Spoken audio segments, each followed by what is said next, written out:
Hello friends, we will look at the next strengthening mechanism now, and this strengthening mechanism is on grain boundary, depending upon grain boundaries, and one of the very famous relationship is there to explain the grain boundary strengthening, okay, and that is grain boundary means grain size strengthening. So, and that is called Hall pitch relationship.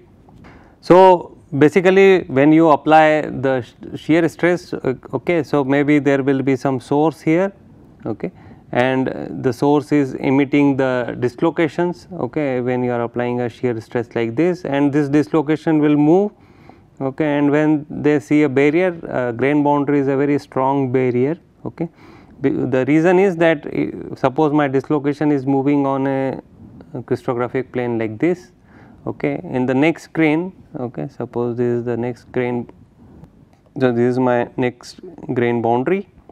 Now, in the next grain boundary, as I already told you that the grains are basically the difference between this grain and the next grain close to it is that there will be a change in the orientation. So, in the next grain maybe this particular plane is oriented in some other fashion, for example like this, okay. So, now the dislocation when it is moving in this plane, it cannot just start moving in the another orientation, okay. So, grain boundary is a very strong barrier. So, what will happen is that dislocation will pile up, okay, because of this grain boundary, and so first dislocation will be there because of the strain field associated with this. We have already discussed that you will have a compressive strain field here and tensile here. So, this is compressive tensile. So, if the same type of dislocation goes, okay, same type of edge dislocation with the same sign, okay. So, extra half plane on the upper part, again in this case also you will have a tensile and compressive field. So, now this compressive and tensile field of both the dislocations are interacting. So, and of course, a compressive will repel the other compressive field, say similarly a tensile field repel the other tensile field, okay. So, this will repel this, and combined these two, this dislocation will see again now the combined strain field of these two dislocation. So, for this dislocation, because it sees the combined strain field, the distance has now increased between these two dislocation as compared to these two, okay. So, slowly you will see the pile up is there, but slowly you will also see that the dislocation will stop much before the other dislocations, okay. So, for example, for this particular dislocation, okay, now it sees the strain field of all the three dislocations together. So, because it sees a larger strain field, it will stop much before the pile up, okay. So, this is how the dislocations kind of gets arranged. So, this is what we are writing here, that first dislocation is stopped by grain boundary, each dislocation will apply a back stress, okay, stop other dislocation to move in the same slip plane, okay. And then there is a very nice transmission electron micrograph TEM, okay, and you can see that these are the dislocations. So, these are all dislocations, these are all the dislocations, okay, and how they are, and this is my grain boundary, okay. So, they are getting arranged, and also they are kind of initiating the dislocation in the next grain close to that, and the arrow indicates the movement of the dislocation, okay. A very nice micrograph taken from this particular website, okay. So, this is how the dislocations will go and gets stopped by the grain boundary, okay. So, that is why how the grain boundary strengthen the material. So, single crystal can deform on a single slip system, which is given by Schmidt factor. Individual grains in polycrystal experience constraint due to continuity which needs to be maintained between the two grains, okay. Now, how the grain boundary and deformation are connected to each other, okay. So, if I have a single crystal and dislocation is moving, okay. So, because the single crystal will only have free surface, the dislocation will go and create a step at the free surface. Now, when you have polycrystalline material, Okay. So, basically you have let us say take the simple example of hexagonal grains here.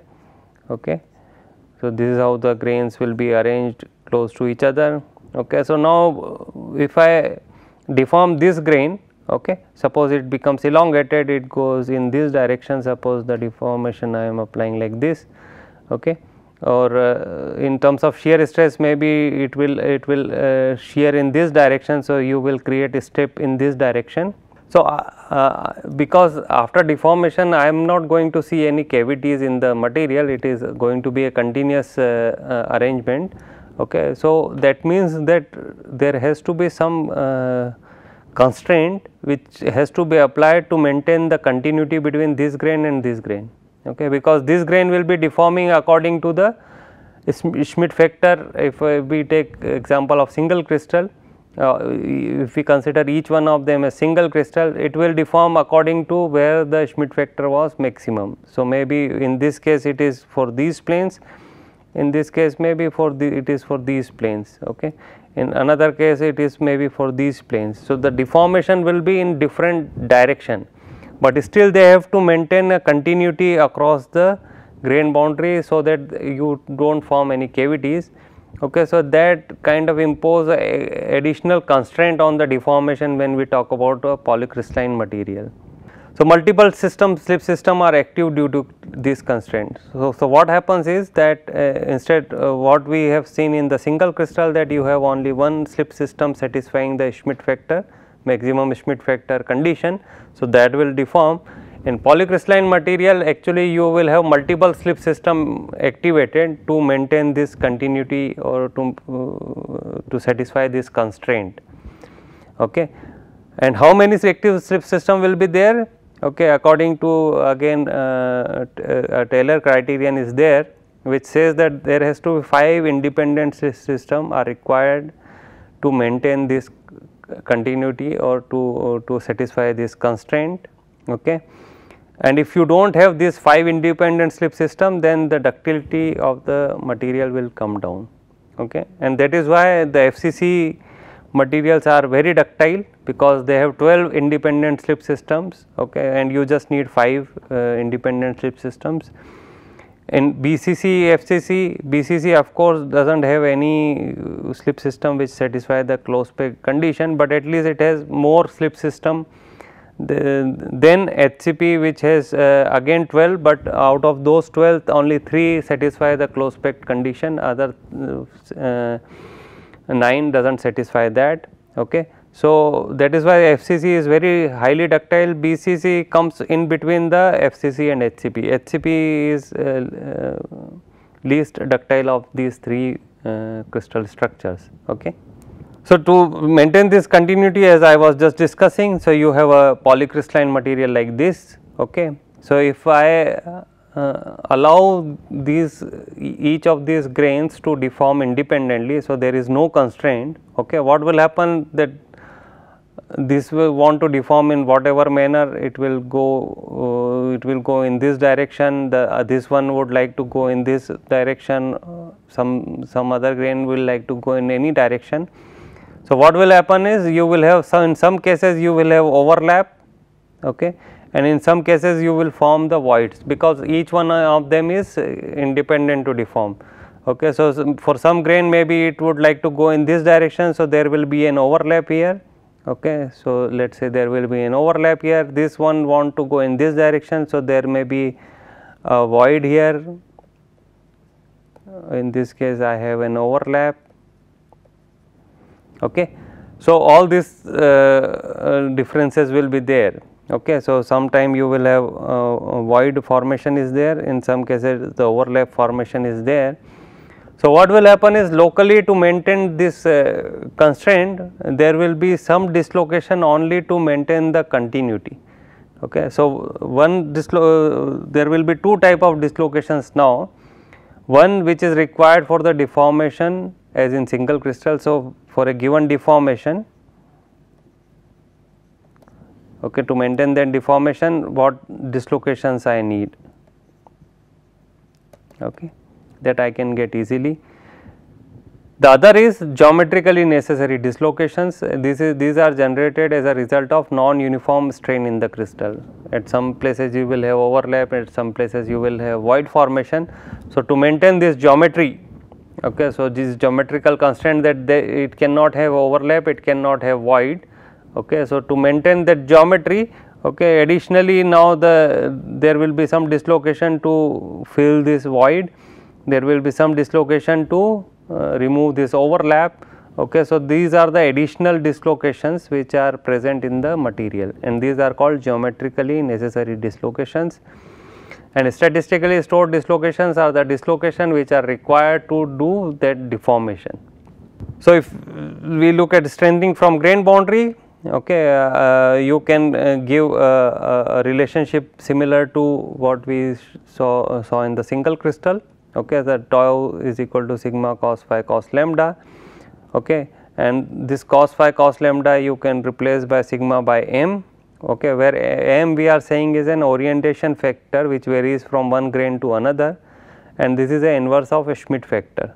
Okay, and for polycrystal an average m can be estimated, it is around 3.1 for FCC lattice. So, for BCC it will be a different number, for HCP it will be a different number. Okay, so, you can give that what will be the increase in the strengthening due to grain boundary if I know this this m, the Taylor factor, okay, for a polycrystal. Now, coming to the Hall-Page relationship, okay, now Hall-Page relationship says that sigma naught, okay, or you can say sigma y also, okay, that is equal to yield stress depends on the sigma I friction stress. Friction stress is nothing but, for example, when I have an atomic arrangement and I have to move the dislocation. Okay, so, from for the movement of the dislocation there is kind of a friction imposed by the lattice. Okay. So, that friction stress is always going to be there. Okay. It is just like that you have a car, okay. Just for moving the car I need a certain kind of force on the car, okay, to overcome the friction between the tire and the road. Okay. Minimum power I will always required for movement of the car. The remaining power which you are going to give is going to give the velocity to the car. Okay, but one minimum stress or one minimum force will always be required just to overcome the friction between the tire and the road. Okay, so, that is this friction stress. K is some locking parameter, okay, and D is your grain diameter, okay, and to the power half minus half. Okay, so, basically D is in the denominator here and with a square root. Okay, so, in another way I can write it like this. Okay, so, it is like this. So, if I reduce the grain size, that means I am increasing the grain boundaries, okay, then my yield stress will increase. Okay. So, a finer grain size will have higher yield stress, a coarse grain will have lower yield stress. So, that is what is the grain boundary strengthening or grain size strengthening, and the relation, this particular relationship is called Hall-Page relationship given by two scientists. On their name this is known as Hall-Page relationship. Okay. So, again it is based on dislocation pile-up model only. Okay. A source of dislocation within a grain sends dislocation to pile-up. The stress at leading end of pile-up should exceed some critical shear stress to continue slip past grain boundary barrier. Okay. So, this pile-up should impose a stress on the next grain to initiate the or to continue the slip process across the grain boundary. So, this is based on that idea. Okay. So, if we see that how I can just rationalize the relationship here. Okay. So, already we have discussed that yield strength increases as a function of dislocation density. Okay. When we were discussing work hardening also, we said that when the dislocation density is going to be high, it will have higher yield stress. Okay. So, sigma y equal to sigma I plus a relationship like this alpha GB rho to the power half. Rho is your dislocation density, okay, and of course G is your shear modulus, B is your Burgers vector, and alpha is some constant here. Okay. So, my yield stress always depend on the dislocation density. Now, when you are deforming and there is a barrier, the dislocation density will increase in the grain, and since my dislocation cannot cross the grain, okay, or cannot cross the grain boundary, the pile up will be remain within the grain. So, as the dislocation density is increasing, my yield stress should increase. Okay. So, dislocation density will depend upon the diameter with this relationship. So, if I have a smaller diameter, there will be more dislocation pile up, isn't it? If I have a bigger grain, my dislocation density will be less. So, it will have an inverse relationship. So, I will replace rho with 1 by d here. So, it will become sigma y is equal to sigma I plus alpha g b d to the power minus half now. Okay. And I will replace this with a constant k, which is called locking parameter, and this is how I am going to write this. So, sigma y is my shear yield stress, sigma I is my friction stress. So, earlier I think I have used sigma naught. So, let us make this as also y instead of naught, okay, just to remove the confusion. So, sigma of I is the friction stress, lattice resistance to dislocation movement, rho is dislocation density, k locking parameter which measures the relative hardening contribution of the grain boundaries, and d is your grain diameter. Okay. So, the strength of the material depends on the grain size, okay, and the strengthening is coming because of the grain boundary, because grain boundary act as a barrier to dislocation movement. Okay. Then there are large number of experiments people have done. Okay. So, you can see that large number of materials are written here, 304 stainless steel, brass, copper, some 0.05 carbon steel, 0.09 carbon steel, and so on, some nickel, molybdenum and aluminum. And you can see that they have plotted these curves with x axis as d to the power minus half and y axis as the yield stress. Okay. So, of course, if I replace this with x, okay, so this is k plus this is some constant sigma I and this is my y. Okay. So, it is a y is equal to mx plus c kind of equation, a straight line equation. If I directly plot the d to the power minus half, if I plot d, then of course, the slope will be different, it will not be a linear curve then. Okay. So, because I have plotted directly the d minus half as x, I can get a straight line here. Okay. So, if I see here now, of course, the slope will be different for different materials. Okay. So, their locking parameters are different, okay, and of course, the sigma I will be the intercept. So, where it is cutting the y axis. Okay. So, friction stress will also be different depending upon the bond energy between the atoms in that particular material. Okay. So, of course, you will have different slope and different intercepts, but the important thing is that when you plot d to the power minus half as a function of yield stress, they will all give you a straight line. Okay. That was a kind of a empirical relationship taken from some ideas of pile up. Okay. And this is a experimental result which kind of validate that whatever analysis we have done there is going to be true, and that is what you find out in the material.